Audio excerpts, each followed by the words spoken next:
Jói, 1-4 tap í dag, þetta gekk ekki alveg upp. Nei, við lögðum ekki upp með 1-4 tap, það alveg á hreinu.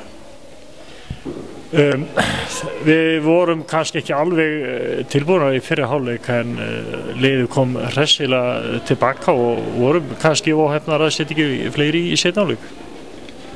Já, við áttum alveg færi til að skora fleiri mörk. En það þýðir ekkert að vera að spila bara annan hálfleikinn í svona leikum sko. Og maður mætti velja, þá myndi maður vilja spila fyrir. Leikvann 90 mínútur? Já, vissulega. Við bara vorum ekki kláraði 90 mínútur í dag.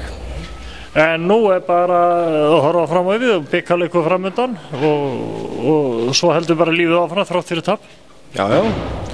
Það er bikarinn næsti okkur og útivelli og nú bara að gera með sig kláran í það. Hvernig menn vilja svara þessu, það er náttúrulega væntanlega þarf ekki mikið til þess að mótivera stelpurnar til svona tap sko.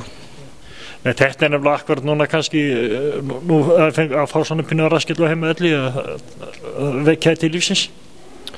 Já, annars átti ekki að þurfa að fá það. Við ætluðum ekki að tapa á heimavelli. Það er nú bara ekki flóknar en það sko.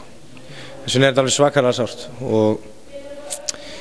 og bara, ég veit ekki ef einhverju þurfa raskillingu, ég þekki ekki svoleiðis fólk en þetta allavega er ákveðin raskilling sem að menn fengu hér og við bara verðum að svara því.